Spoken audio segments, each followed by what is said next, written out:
Boa tarde, bom dia, né? Estou acostumado a abrir palestra à tarde, a gente estava falando, eu já estou dando boa tarde aqui. Sexta-feira nem seria uma má ideia, né? Bom dia a todos, sejam todos muito bem-vindos e bem-vindas.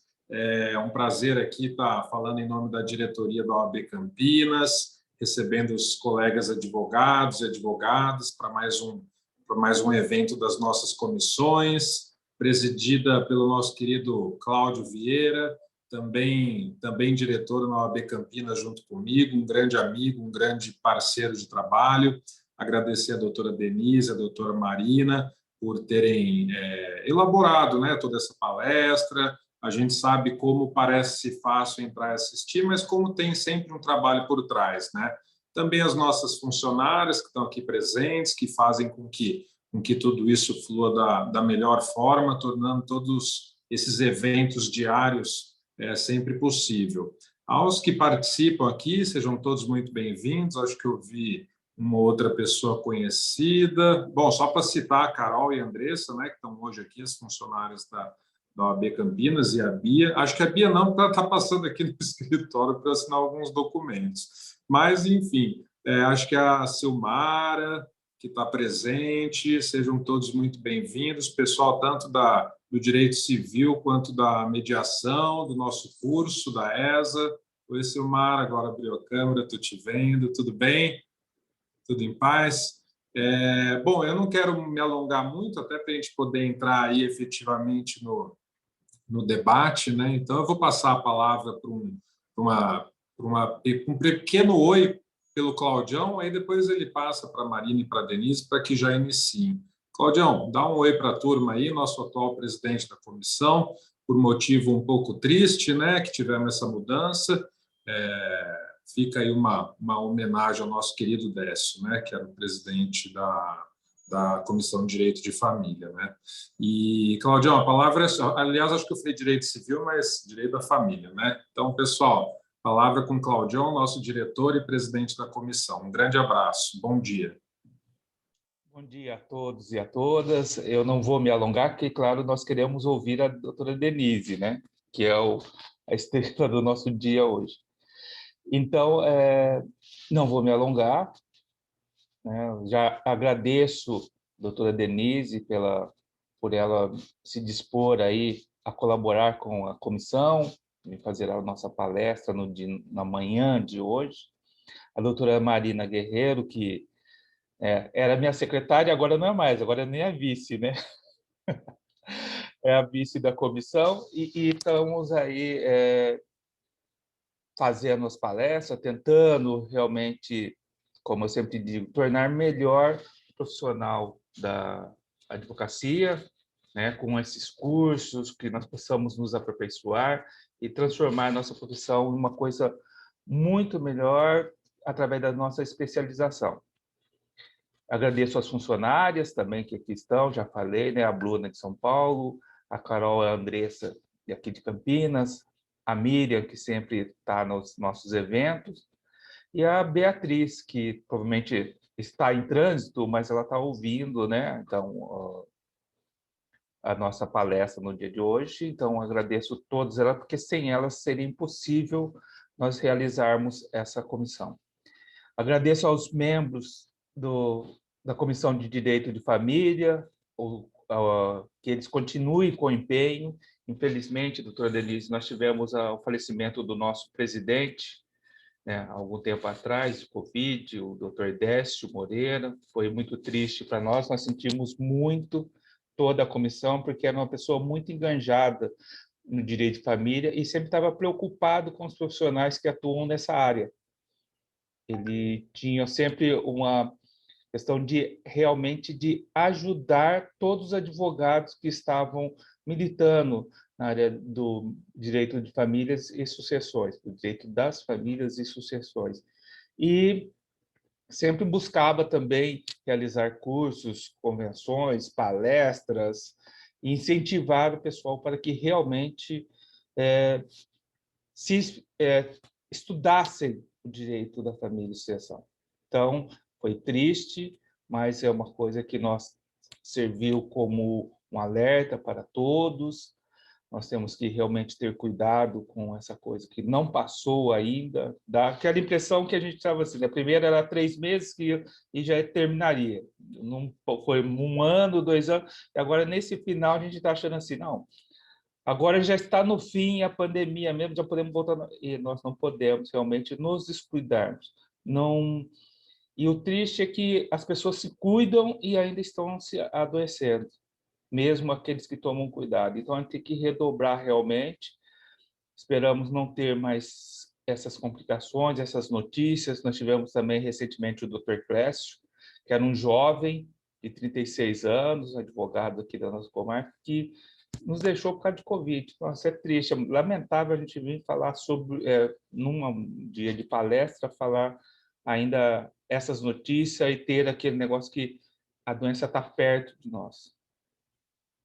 Mas nós vamos com coisas melhores, melhorar a nossa profissão, melhorar os nossos conhecimentos e aproveitar aí o tempo que a doutora Denise e o conhecimento que ela tem para nos passar. Tá? Então, desde já agradeço. Agradeço Marina de novo e passo, então, a palavra para Marina, que vai nos fazer aí dar conta do currículo da doutora Denise, falar das suas obras, o que ela tem para nos... a confiança que ela vai nos passar, então, com as suas palavras.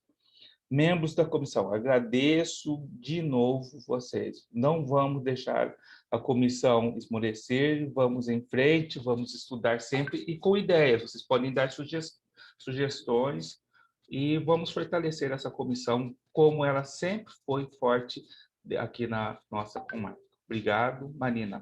Passo a palavra para vocês. Bom dia, bom evento. Obrigada, doutor Cláudio. Bom dia, pessoal. Eu agradeço a todos aqui, assim como o doutor Ivan e o doutor Cláudio já agradeceram. Eu reitero os agradecimentos a todos. E faço aqui minhas homenagens também ao nosso querido doutor Décio. Ele com certeza estaria muito feliz com essa continuidade que nós estamos dando aqui para a nossa comissão. E fica aí o meu carinho e os meus pensamentos a ele.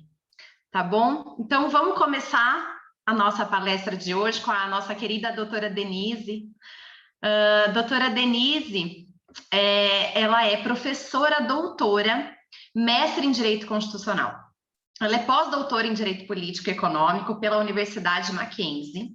Ela é professora da FGV Ló de São Paulo, professora da Unicristos. Ela é pesquisadora também na área de Direitos Humanos, Direitos Fundamentais e Gestão de Conflitos.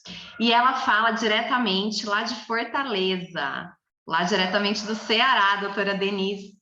E eu tive a honra de ser aluna da doutora Denise, da professora Denise, num curso que eu fiz na FGV, de Gestão de Conflitos, e eu confesso que eu me apaixonei pelas aulas dela, e muito sensacional, e faço propaganda mesmo, porque muito relevante esse tema, né, para a gente, igual a gente estava conversando aqui antes de começar, os advogados não sabem, né? A gente usa essas técnicas, mas às vezes a gente nem sabe que estamos usando as técnicas que existem. Então é legal a gente se aprofundar nessas técnicas, né? E a doutora Denise vai passar para a gente essa forma, né, de resolução de conflitos nessa conversa aqui. Então eu passo a palavra para a professora Denise.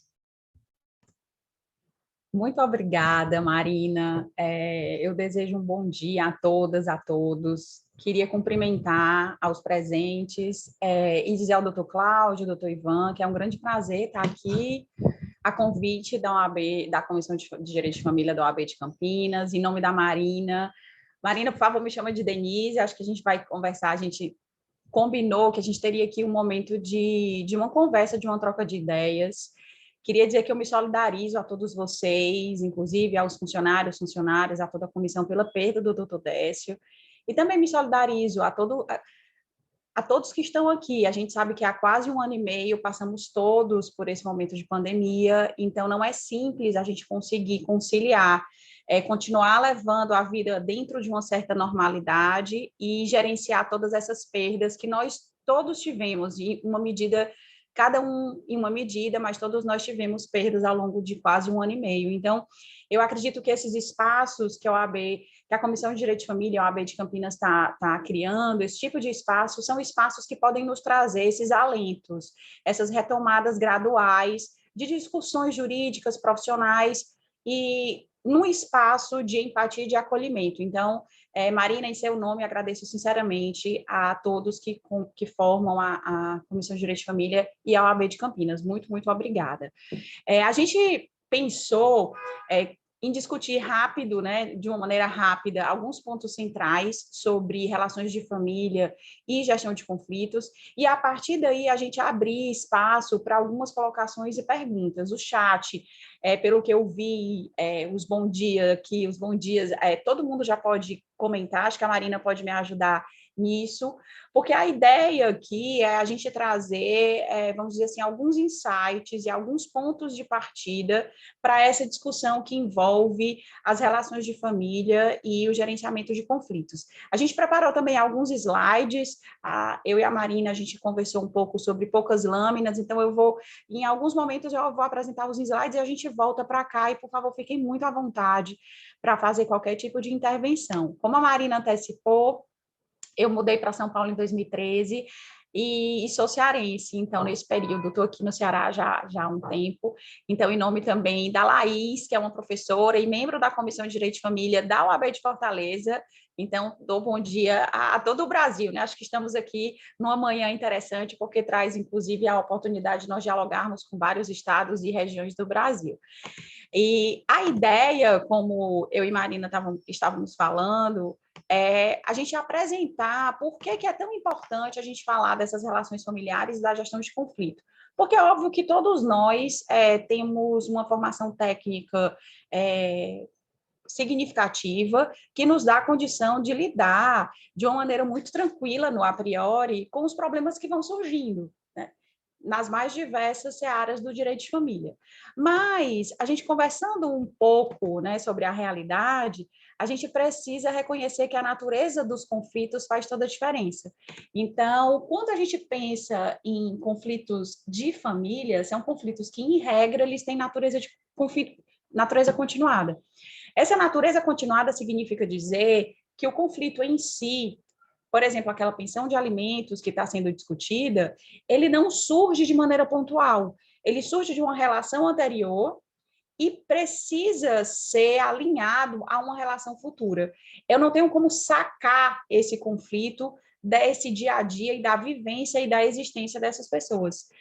Aí a gente poderia pensar, será que não são todos os conflitos que têm essa característica? Na verdade, não. É óbvio que a gente reconhece que cada vez mais as relações têm sido mais continuadas, inclusive as relações empresariais, mas a gente tem ainda algumas relações que são extremamente pontuais.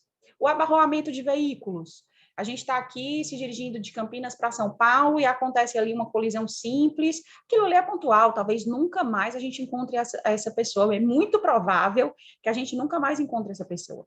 Uma relação de consumo que não seja, por exemplo, de uma prestação de serviço continuado, ou a compra de um produto numa relação comercial estabelecida. Pode ser que você compre o produto uma vez, pode ser que você contrate a prestação daquele serviço uma vez, né? E aí, sim, essa relação que é pontual, a gente pode deslocar toda a nossa energia e tempo única e exclusivamente para ela. Não é a realidade das relações de família, né?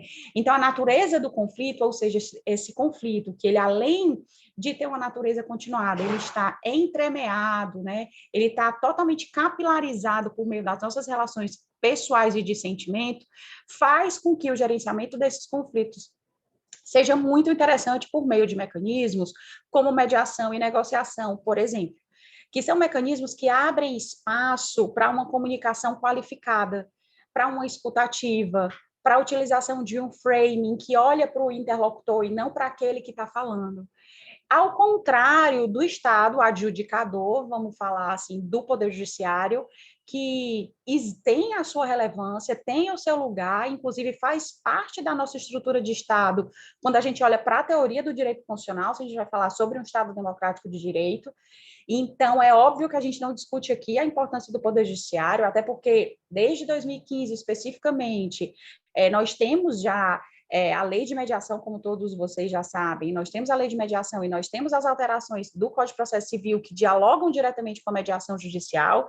Então, a nossa discussão não é sobre a relevância ou não relevância do Poder Judiciário. O Poder Judiciário é uma estrutura de Estado que precisa ser respeitada, precisa ser fortalecida, tem todo o nosso reconhecimento e nossa ciência da importância que tem. Para além desse Estado adjudicador, a mão do Estado, Poder Judiciário, a gente tem a possibilidade de gerenciar conflitos por meio desses outros mecanismos. E esses nossos minutos aqui de meio de manhã, tem, obviamente, um recorte, tem pontos de inflexão, e que serão a partilha de bens, a guarda das crianças, quando há dissolução ou de uma união estável, ou de uma sociedade conjugal, casamento, e da pensão alimentícia. Se a gente olhar para esses slides, esses 3 pontos, a gente rapidamente reconhece que essas 3 situações, elas guardam, obviamente, uma relação continuada. Não se partilha bens se não houve uma relação anterior. E a partir dessa partilha de bens, é interessante ver o que é que vai sair dessa relação, o que é que fica de aresta, por exemplo, a partir do gerenciamento desse conflito. Da mesma forma, a guarda dos filhos e pensão de alimentos, que são situações completamente continuadas. E aí eu vou parar um pouquinho aqui o compartilhamento dos slides e a gente vai trocar, acho que de uma maneira mais fluida. E Marina, se tiver alguma provocação, alguma pergunta no chat, por favor, tu pode trazer para mim sem nenhum problema. Então, quando a gente olha para o nosso exercício, né, da profissão jurídica, da advocacia propriamente dita, no caso, a gente está aqui num evento promovido pela OAB, a gente começa a olhar para o litígio. E isso é óbvio, a gente tem que estar preparado para a contestação, para a réplica, para a sustentação oral, para a audiência de instrução. É claro que essa construção do não consenso faz parte da nossa formação, técnica, inclusive.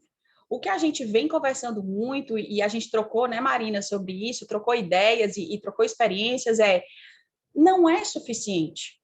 Porque a partir do reconhecimento de que a natureza do conflito, dos conflitos familiares, tem essa continuidade e tem esse emaranhado de sentimentos que extrapolam a discussão jurídica, a gente precisa olhar para esse conflito de uma outra forma. A gente precisa construir caminhos que não sejam única e exclusivamente o ajuizamento de ação. Por que eu falo que não seja única e exclusivamente? Porque muitas vezes a gente precisa, inclusive, homologar os acordos em juízo. Isso não é um problema, né?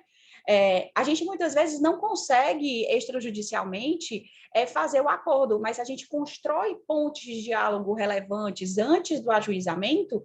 Muitas vezes, durante uma audiência de conciliação, já com o processo em trâmite, a gente consegue construir esse acordo. Ou depois de uma audiência de conciliação, já numa audiência de instrução, a gente consegue a suspensão para ali a construção desse acordo. Então, a ideia é que há sempre um espaço e há sempre possibilidade da gente construir acordo por meio do gerenciamento adequado dos conflitos.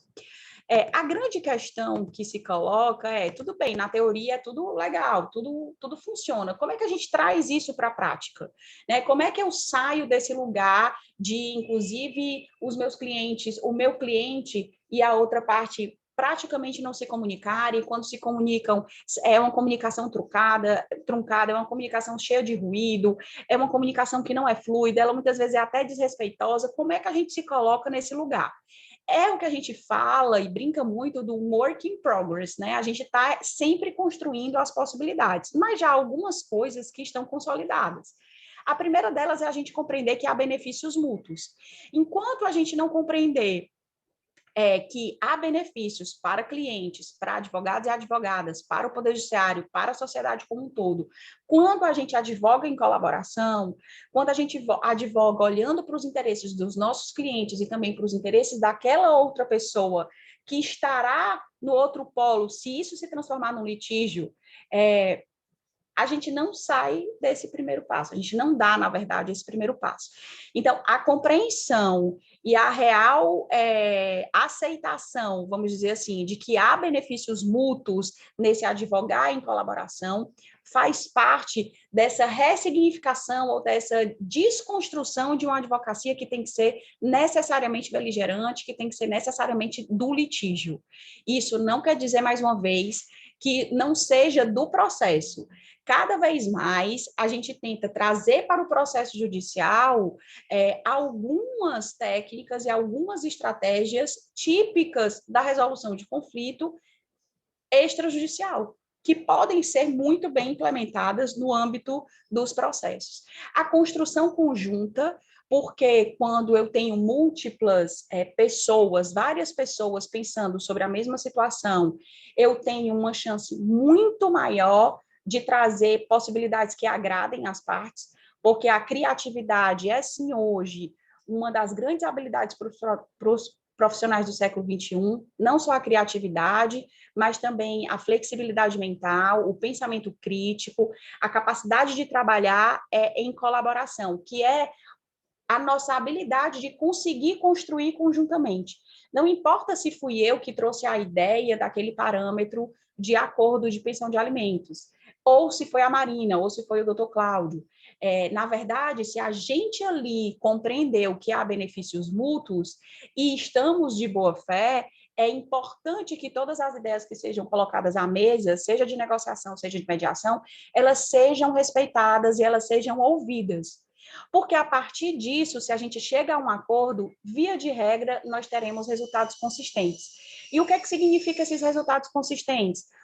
Resultados duradouros, ou seja, que serão cumpridos, que não serão cumpridos apenas em situações extremas, de caso fortuito, força maior, que muitas vezes, antes de serem descumpridos, as pessoas entram em contato, né, e tentam reajustar, realinhar aquele acordo, porque aquelas pontes de diálogo que foram construídas antes, elas vão se traduzir numa ponte de diálogo de fato duradoura.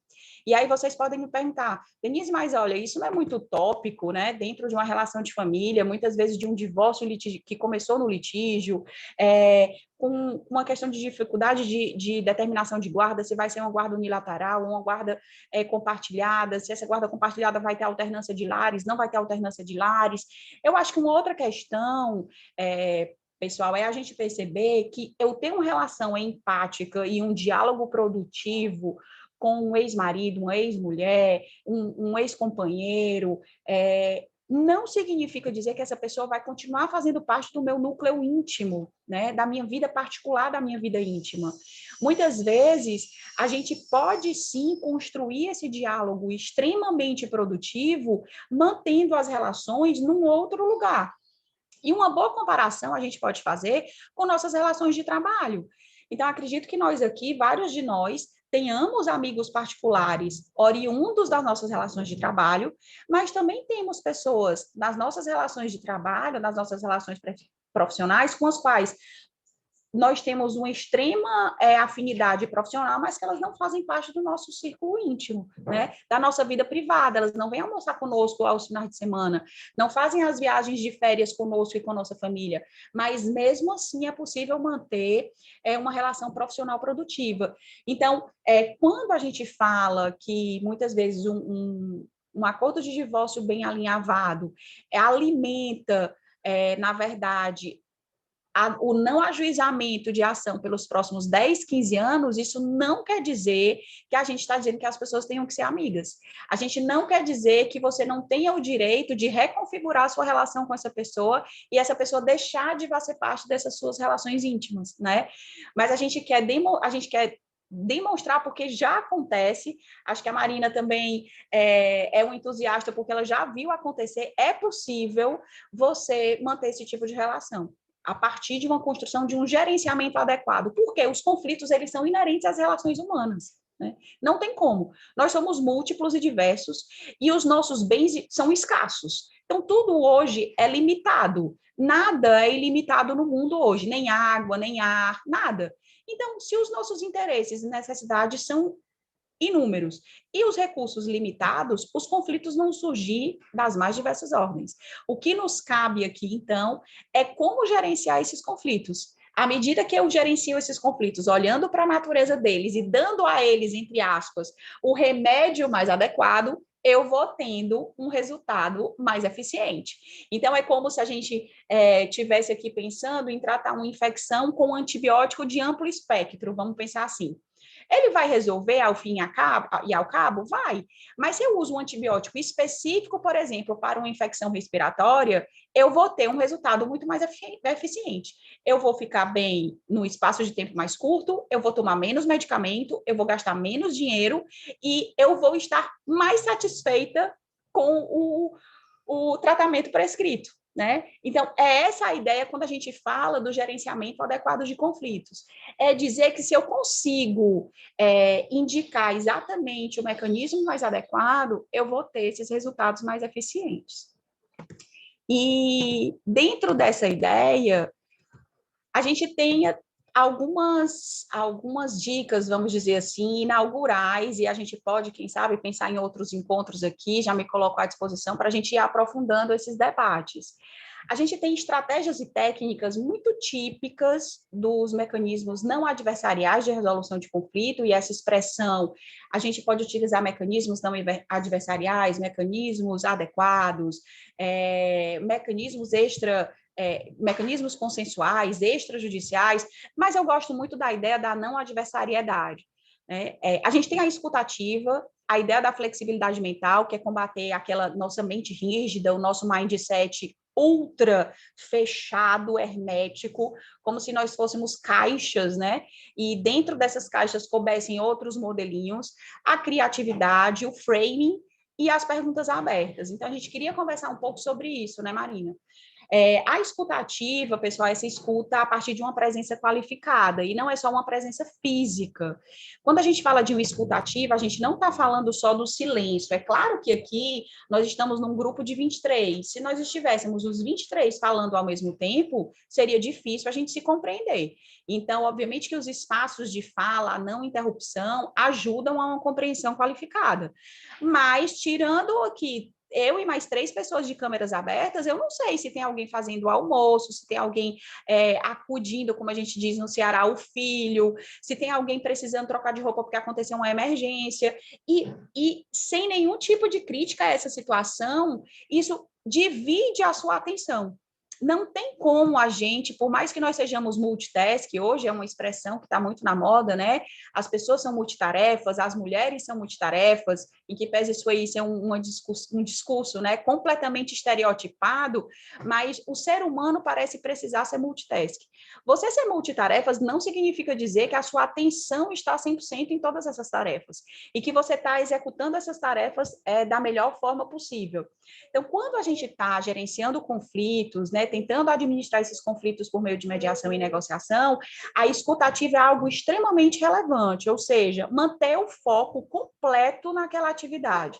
Então, todo tipo de ruído que possa haver, o uso de dispositivo, por exemplo, quem fica aqui utilizando o celular toda hora, as redes sociais, é importante que você corte essas interrupções, né? A escutativa, obviamente, guardar o silêncio, obviamente, não fazer interrupções reiteradas, mas a qualidade da presença é extremamente importante. Muitas vezes, 5, 10 minutos de uma escutativa vale muito mais do que 20 minutos de uma conversa que foi entremeada de responder e-mail, responder uma mensagem de WhatsApp, atender e assinar um documento de última hora, porque isso vai cortando, né, a continuidade, principalmente do pensamento do outro. Para além dessa ideia, que é algo mais voltado para essa comunicação propriamente dita, a gente tem que a escutativa, para nós, advogados e advogadas, né, não é algo simples. Porque se a gente é talhado para contraditar a testemunha, para não deixar precluir nada na audiência, para fazer a sustentação oral, mesmo o desembargador não querendo. É óbvio que a gente tem todo um mindset, todo um mapa mental deslocado para a contraditação. Então, na hora que a pessoa vai me trazendo informações, o meu ânimos, né, a minha tendência primeira é já contraditar, não no sentido da pessoa estar errada, mas de construir um diálogo a partir do que ela me disse. Quando eu faço essa ação, né? Quando eu reajo dessa forma, eu corto o pensamento do outro e eu impeço que ele termine a ideia. Isso, pessoal, não estou falando da gente ficar 40 minutos ouvindo as pessoas ininterruptamente, não, tá? A gente pode balizar as falas, inclusive, em espaços de tempo curto, fazer um pacto inicial, os combinados iniciais. Olha, no primeiro momento, o que é que vocês pensam de cada um de nós falar de 5 a 10 minutos? Então, se a gente está ali com 2 clientes e um advogado para cada cliente, nós temos 4 pessoas. Se a gente parametriza isso de 5 a 10 minutos, nós temos aí pelo menos 30 minutos de reunião. Então, eu não estou dizendo que a gente deixe as pessoas falarem 30 minutos sozinhas, mas que a gente demonstre que o espaço de fala vai ser um espaço respeitado, né? Vai ser um espaço que importante para a busca dessa solução por meio de um acordo, seja ele firmado, voltado para a mediação ou para a negociação. Então, a escutativa é uma técnica muito interessante e que, para nós do direito, que somos advogados e advogadas, é um desafio diário, porque a gente precisa, de fato, escutar mais e intervir menos. Algumas professoras da FGV brincam muito que é só a gente olhar para o nosso rosto, né? Temos uma boca e 2 ouvidos. Então, isso já é uma resposta do corpo biológica para dizer que a gente tem uma capacidade muito maior para ouvir do que para falar. Mas nós, advogados e advogadas, acho que a gente inverte um pouco isso, né? Durante boa parte da nossa vida profissional. Então, a escutativa é essa estratégia que vale a pena a gente se debruçar sobre ela, vale a pena a gente ler, vale a pena a gente exercitar, porque é um exercício, tá? É que nem ir para academia, é que nem correr maratona, ninguém corre 42 quilômetros sem ter começado dos 2 primeiros. Então, assim, a gente não vai resolver em um dia toda uma formação que já tem 5, 10, 15, 20 anos, mas a ideia é, será que faz sentido o que a Denise está falando? Será que de fato faz sentido essa escutativa, essa escuta qualificada, sem interrupção, com contato visual, com muitas vezes que pode ser confirmada, seja com gestos, seja com meneio de cabeça, porque isso vai encorajando o seu interlocutor a trazer informações cada vez mais relevantes. Quando percebe que a fala não está sendo desprestigiada. Essa escutativa, pessoal, ela dialoga diretamente com o framing, porque é a partir dela que você vai conseguir ir garimpando, inclusive, informações essenciais para saber qual é a moldura da informação que você vai dar. Então, é completamente diferente a forma como eu direciono para a Marina e a forma como eu direciono a informação para a Laís, né? São 2 pessoas, 2 mulheres advogadas, ambas nas comissões de direito de família, uma de Campinas, outra de Fortaleza, mas a minha relação com cada uma delas é diferente, os interesses de cada um é diferente, então, por mais que a informação que eu vá prestar seja a mesma, a moldura que eu dou é outra. É importante a gente falar sobre isso, porque muitas vezes fica parecendo que é a mentira, né? Não, é porque você escamoteia a verdade, você dá a roupa que você quer à informação. A informação é a mesma. Quando a gente está falando de framing, a gente não está falando de deturpação de informação. A gente está falando que eu adequo a maneira como eu dialogo com você a partir do momento que eu compreendo o que você quer. Então, se você é uma pessoa que é mais visual, por exemplo, eu posso travar minha comunicação com você, meu cliente, muito por slide, muito por... Se você é uma pessoa mais que gosta, que eu sei que você faz esteira, faça o tipo podcast, isso não tem nenhum problema. Hoje em dia, a advocacia nos dá esse espaço. Se você está aqui dentro de uma discussão de planejamento patrimonial e sucessório, que dialoga diretamente com relações de família, e você percebe ali que você tem 3 gerações na família, você não precisa apresentar o seu planejamento da mesma forma para as 3 gerações, para o patriarca, para a matriarca, para o pessoal aqui que está no meio do caminho, e para a última geração, para a geração mais nova, que talvez alguns deles já sejam da tal da geração Z, né? Não precisa ser tudo igual. Então, o framing dialoga com escutativa e dialoga também com flexibilidade mental.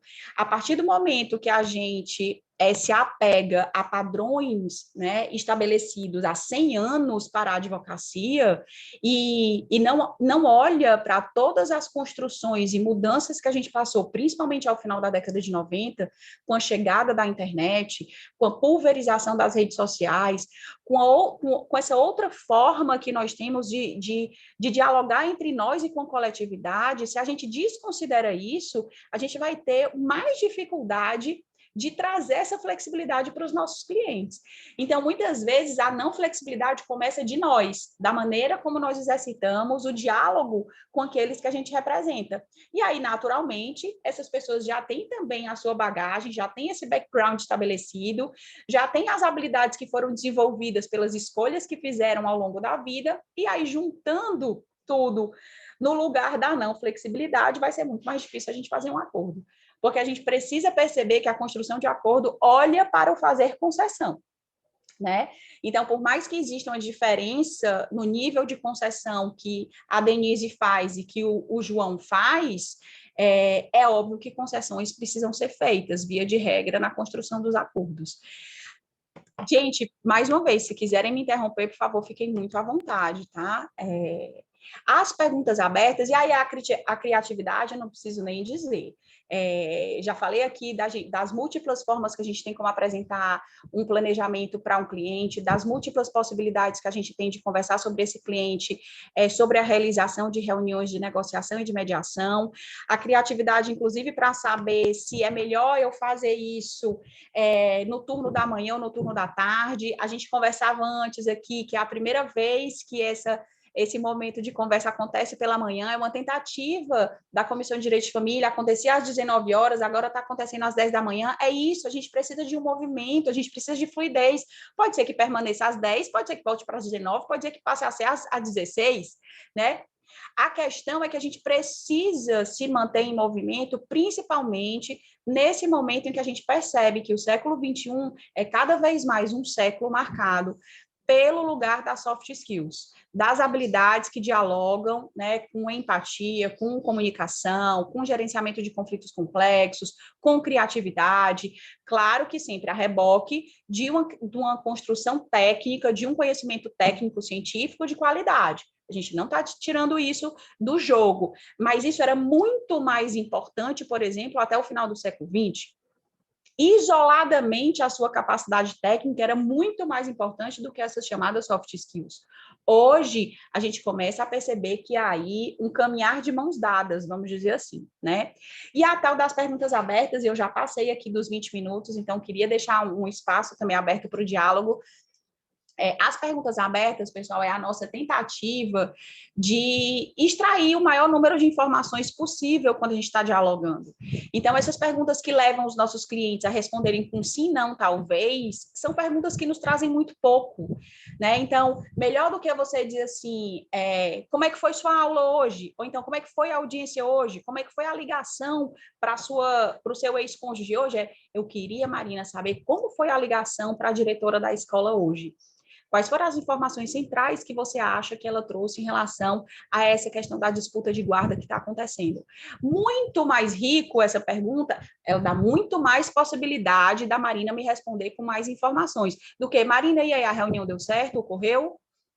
Correu, Denise, foi tudo bem, né? É claro que a Marina pode não falar, e aí a gente vai ter que trabalhar de outras formas. Mas muitas vezes o que a Marina está esperando é só um espaço de fala, um espaço de qualidade para que ela fale. E isso começa por meio, inclusive, de perguntas feitas de maneira diferente do que a gente costuma fazer, né? Então, as perguntas que deem o porquê não, me explique melhor, eu gostaria de saber mais, né? São perguntas que vão dando chance para as pessoas irem falando um pouco mais sobre as questões que lhe afligem e que orbitam ali em torno daquele conflito que a gente está auxiliando no gerenciamento. A gente precisa reconhecer que nós temos hoje cenários múltiplos, inclusive nas relações de família. Nós não temos mais uma configuração de relação de família, então nós temos múltiplas possibilidades. A gente tem famílias monoparentais, a gente tem famílias formadas por pai e mãe, por duas mães, por dois pais, nós temos famílias que a presença dos avós é muito forte, nós temos famílias em que a relação entre os irmãos é muito forte, e a partir desses cenários múltiplos, não só de configuração familiar, mas também dessa dinâmica familiar, nós temos cada vez mais as profissões, por exemplo, se adequando. Então, eu tenho pessoas que agora fazem um ano sabático, outras pessoas que têm uma carga horária de trabalho extrema de segunda a quinta, mas hoje já tentam ficar sexta, sábado e domingo mais livres. Nós temos pessoas que trabalham, por exemplo, com direito empresarial, com multinacionais, com empresas globais, que dialogam com Austrália, Nova Zelândia, China, Japão, que tem um fuso horário completamente diferente. Então, esses cenários múltiplos não são só do tipo de família que se configura hoje no século XXI, mas também de como essas múltiplas famílias, elas se relacionam dentro desse núcleo familiar e para com a coletividade. Então, não tem como a gente negar que a partir de cenários múltiplos existem interesses múltiplos. E aí os conflitos serão cada vez mais diferentes, eivados de complexidade, porque eu tenho multiplicidade, e aí como é que eu posso defender um único caminho para a solução desses conflitos, que seria, por exemplo, o Poder Judiciário. Então, essas soluções múltiplas, elas, na verdade, nada mais são, pessoal, do que a nossa compreensão de que o mundo mudou, né? Que o direito mudou, o exercício da advocacia mudou e que a gente precisa, de alguma forma, acompanhar esse movimento, né? Estar ciente desse movimento. Então, a ideia nesse início, né, nesse início de conversa, era trazer esses pontos centrais, trazer esses pontos de inflexão para a gente poder bater um papo a partir das provocações, dúvidas, sugestões que vocês tenham. Eu, mais uma vez, só tenho a agradecer ao convite da Marina, feito em nome da Comissão de Direito de Família da OAB de Campinas, colocar aqui meus contatos, eu sempre prefiro colocar o e-mail pessoal, porque é o que eu acesso dezenas de vezes por dia, então consigo dar uma resposta rápida a vocês, e também aqui o meu contato via Instagram, caso vocês queiram conversar, enfim, trocar alguma ideia, eu estou totalmente à disposição. E, por favor, vamos aqui continuar a nossa fala, né? Então, mais uma vez, queria agradecer, em nome da Marina, doutor Cláudio aqui também, essa oportunidade de trazer esse início de diálogo, porque, como a Marina viu, isso é só o começo, né, Marina? A gente tem tanta coisa aí para conversar. Mas nossa, muita coisa, Denise. Sabe o que eu queria, até para pegar o gancho aqui? Como que a gente pode fazer? Porque hoje, igual você falou várias vezes na sua fala, né? O advogado tem inerente nele essa beligerância, né? A gente quer brigar, a gente quer brigar pelo cliente. Então, assim, eu acho que já vem lá de trás, né? Lá do começo, esse sentimento beligerante mesmo dos advogados, né? Então, como lidar em reuniões, assim, nós que estamos estudando isso, estamos querendo fazer a gestão dos conflitos, a mediação, e lidar numa mesa de negociação com um advogado mais beligerante mesmo, que não quer, não tem essa conscientização, essa criatividade, essa mente aberta, né? Não quer criar opções. Então, como a gente pode lidar numa situação dessa para tentar? Porque eu acho que o sucesso ali da reunião é mais entre os dois advogados, né? Saberem lidar com aquilo, que quando um está mais propício, o outro está mais fechado, fica muito difícil, né? Com certeza, Marina. Eu acho que a grande questão aí é tentar mapear o porquê dessa resistência. Porque muitas vezes essa resistência, obviamente, ela começa por essa formação, como a gente já conversou hoje, né, desde a graduação, mas ela está ali sendo alimentada por outras questões. Muitas vezes a pessoa tem um relacionamento anterior com você desconfortável, então foi seu estagiário, você foi estagiária, vocês foram sócios no escritório que não acabou bem, ou então vocês eram contemporâneos de faculdade, teve ali uma rusga, pode ser isso. Então, mapear se aquilo é só uma questão de formação ou se, para além dessa formação mais beligerante, mais polarizada, mais do litígio, mais da contraditação, tem isso. Pode ser uma resistência, por exemplo, quando a gente tem mulheres, por você ser mulher. Então, há ainda colegas homens que não gostam de negociar, principalmente contratos de grande monta, pode ser uma resistência, sim, que vem a reboque de uma questão de preconceito, pode ser. Pode ser também que tenha algo que eu não fui feliz no momento de inaugurar a reunião, né? A gente tem, inclusive, o William Ury, que é um dos maiores negociadores do mundo hoje, ele retrata em palestras, vídeos, livros, dificuldades que ele teve. Então, algumas falas que ele faz e que ele gera uma resistência enorme no interlocutor. E aí, será que fomos nós que demos causa àquela resistência? Então, acho que o primeiro caminho, Marina, é tentar mapear, entre aspas, é só isso? É só uma formação voltada para o litígio ou tem algo mais, né? Não tendo algo mais, eu acho que é tentar, pronto, mapeei isso. É só essa formação mais voltada para o litígio, etc, etc. Será que é possível reconhecer aí quais são os reais interesses desse colega advogado?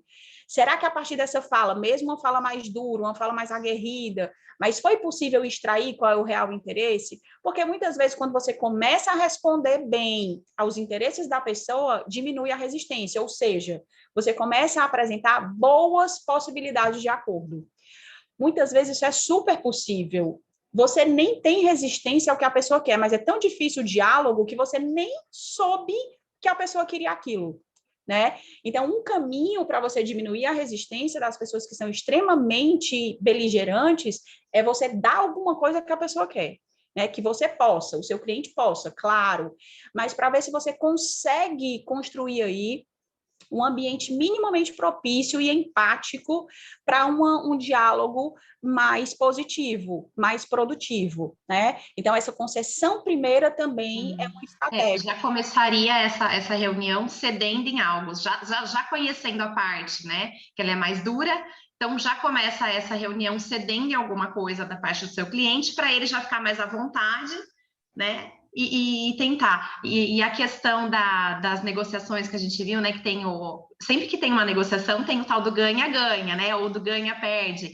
Seria tão interessante as pessoas saberem isso, que uma negociação bem feita só tem os dois lados a ganhar, né? É o tal do ganha-ganha. Você cede de um lado, o outro cede do outro, os dois vão sair ganhando, né? Agora, quando fica muito difícil essa conversa e só um cede, não vai ser tão interessante quanto se os dois cedessem, né? E é isso que eu acho que a gente tinha que colocar na cabeça de todos os advogados e dos clientes, porque às vezes nós, advogados, estamos com esse intuito de negociar, mas o cliente está com a cabeça fechada, está magoado, está com raiva do outro, né? Então, às vezes, o próprio cliente quer descontar toda aquela sua raiva naquilo, né? E está cego para as negociações. Então, eu acho que o trabalho do advogado é em duas etapas. Primeiro, tentar convencer o cliente, explicar todas essas formas e que ele vai sair ganhando, né?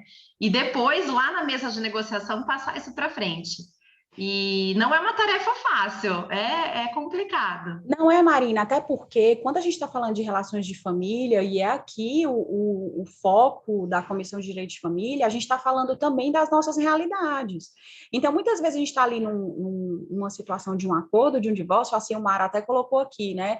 Olha, nessa perspectiva da advogada mulher, muitas vezes eu já ouvi situações de que a advogadinha, né, quer dizer, há uma depreciação, nos coloca também num lugar de desconforto, e muitas vezes a gente mesmo tem dificuldade de não reagir a esse tipo de situação, porque o ideal é a gente tentar desenvolver uma espécie de blindagem, não a blindagem que nos adormece, mas uma espécie de blindagem para que esse tipo de comentário completamente inadequado e antiprofissional não nos afete diretamente, né, num diálogo empático. Mas veja como é um desafiador você continuar mantendo um diálogo empático com um colega que depreciou a sua atuação profissional, né? Então, é um desafio que olha tanto para os clientes quanto para os advogados, tanto quanto para a relação entre cliente e advogado.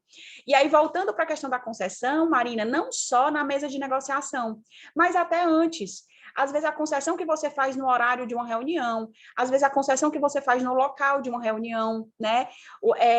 Você ter a disposição de se deslocar até o escritório do outro, você ajustar ali para uma videoconferência, porque você viu que a pessoa estava ali angustiada, porque senão ia perder a festa do neto que vai acontecer em São José, e a pessoa para ir presencial, e aí você diz, não, a gente já teve uma reunião presencial, vamos fazer essa segunda então por videoconferência, para que você não tenha... Quer dizer, você não está ganhando nada no a priori. Mas isso são caminhos para a gente tentar diminuir a resistência dos advogados, que ainda são extremamente beligerantes, né? Essas concessões no anterior. Antes mesmo, a gente consegue muitas vezes, antes mesmo da reunião, da mesa, entre aspas, se colocar, a gente consegue fazer algumas concessões e isso, às vezes, diminui a resistência. Esse alinhamento com os nossos clientes é indispensável. Quando você falou essa coisa do cliente estar, inclusive, abafado, né? A gente fala muito isso, tá tomado, ele tem que ter um espaço de fala.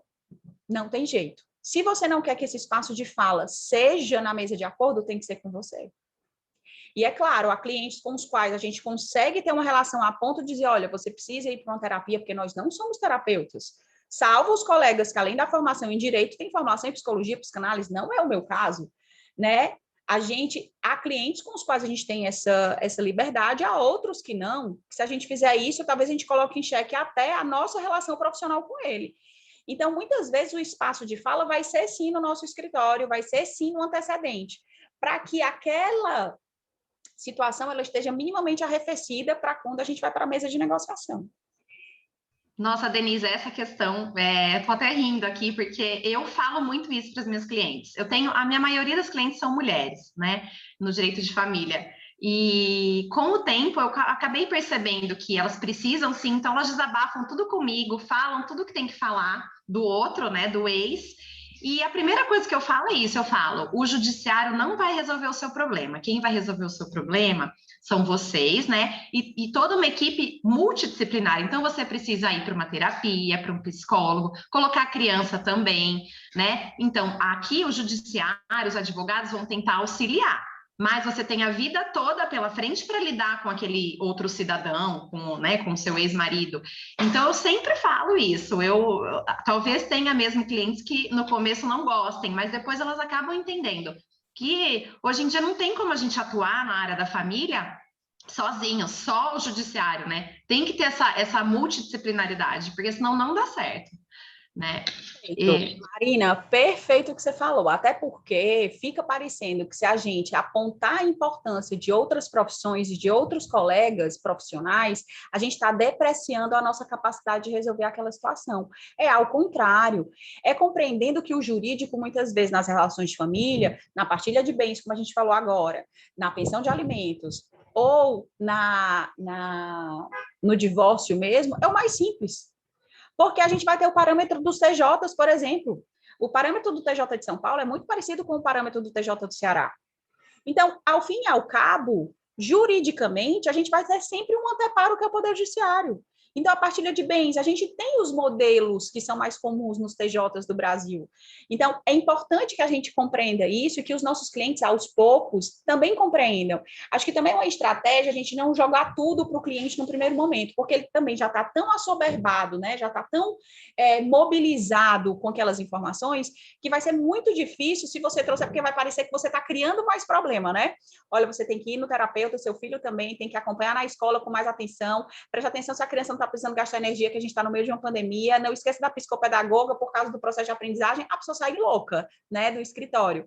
Mas, aos poucos, a gente mostrar para o cliente que a solução jurídica, muitas vezes, é o mais simples, faz parte, e não é uma depreciação do nosso trabalho. A Conceição até colocou aqui no chat, dizendo que tem a questão financeira, e essa questão financeira também dialoga com o que a Marina falou. É claro que é muito mais confortável para a gente, não confortável no sentido banal, mas confortável da segurança, quando você tem clientes que, por um motivo ou por outro, conseguem ter esse aparato, né? Conseguem ter esse abrigamento de outras áreas. Mas há clientes que a gente não consegue, então nós também precisamos começar a pensar em fazer essas pontes. Será que a gente não tem ali como começar a saber de alguns serviços voluntários? Então, porque isso que a Conceição falou é muito verdade.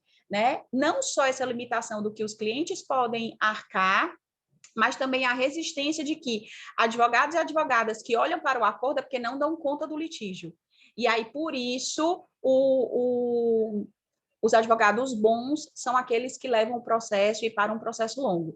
Na verdade, quando a gente começa a olhar sobre cobrança de honorários, por exemplo, a gente começa a ver que se você faz bons acordos, aqueles acordos que você faz, eles não vêm para execução, você vai tendo muito mais fôlego para manter o seu olhar no litígio naqueles casos que, de fato, não cabem acordo, e aí, só para a gente ir encerrando, porque eu acho que tem um horário, né, limite, Marina, eu vou dizer que eu tenho alguns limites para desenvolver acordos, mas isso não é um limite que é para ser para todos os colegas, e também a forma como a gente cobra esses honorários, porque, veja, se a gente começa a ter um maior número de clientes, porque a gente consegue fazer acordos em menos tempo, esses acordos são cumpridos, as pessoas saem satisfeitas, você não vai ganhar menos, você vai ganhar diferente, né? Em vez de você estar ali com alguns processos, dezenas de processos naquele litígio sem fim, você talvez tenha centenas de processos que têm um outro ritmo e, obviamente, um outro tipo de cobrança. Não tem como você cobrar por um acordo que você fez 4, 5 reuniões, um processo litigioso que demorou 5 anos, que você fez 60 peças, 40 peças. É claro que é diferente o que você vai cobrar, mas também é diferente o tempo que você destinou aos processos. Então, eu acho que isso, como a Conceição colocou, também tem muito a ver com essa rigidez mental, sabe? E aí, só para não deixar de falar sobre isso, Marina, e aí eu te devolvo a palavra, para mim, por uma questão, inclusive, de uma formação paralela à formação que eu tenho em gestão de conflitos, que vem desde 2001, 2002, essa formação. Desde ali, 2005, 2006, eu também venho discutindo direitos humanos e direitos fundamentais à luz de uma igualdade, de equidade de gênero. Então, para mim, situações de relações familiares que envolvem violência não cabem à construção de acordo, principalmente na esfera extrajudicial. Acho muito difícil a gente conseguir, mas isso não é uma regra, isso não é uma verdade absoluta. Eu estou só dizendo que, inclusive, no âmbito, né, dessa advocacia do mundo colaborativo, de olhar, eu não gosto muito da expressão advocacia colaborativa, eu gosto mais do atuar de forma colaborativa, sabe?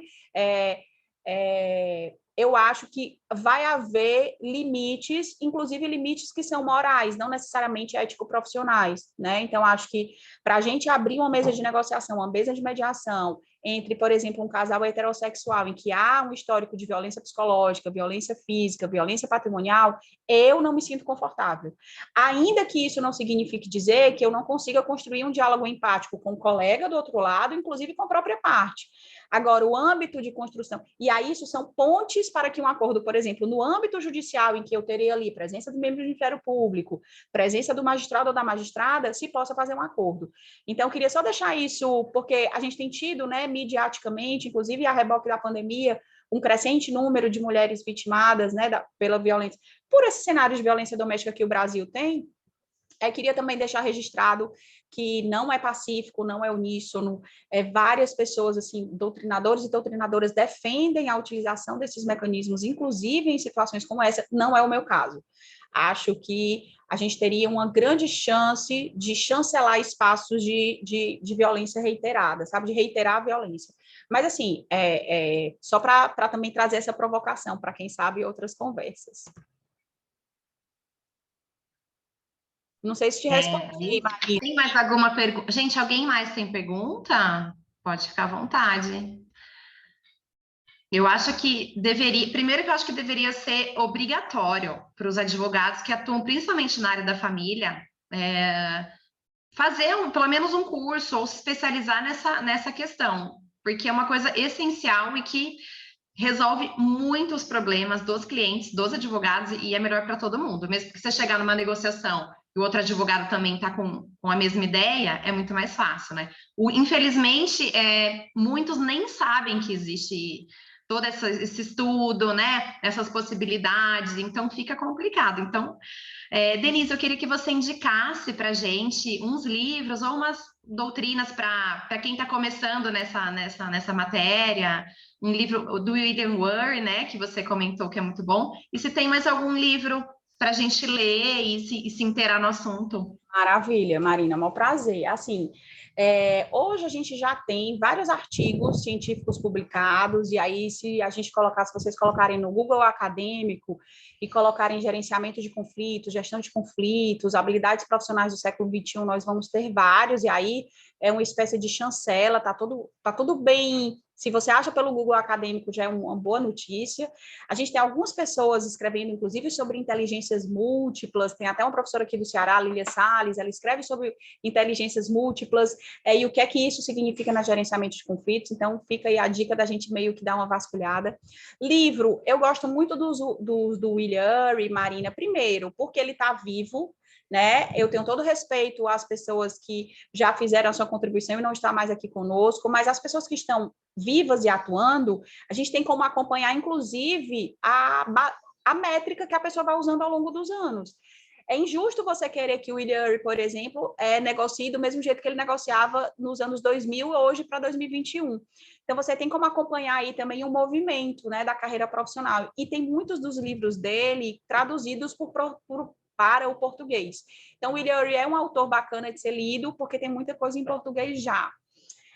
Tem uma autora que eu gosto muito, que é uma americana, mas ela não está traduzida, é a Margaret Mead, porque ela é uma professora aposentada de Stanford, ela traz essa perspectiva de gênero nas negociações, então ela olha para negociações complexas, acho também super interessante.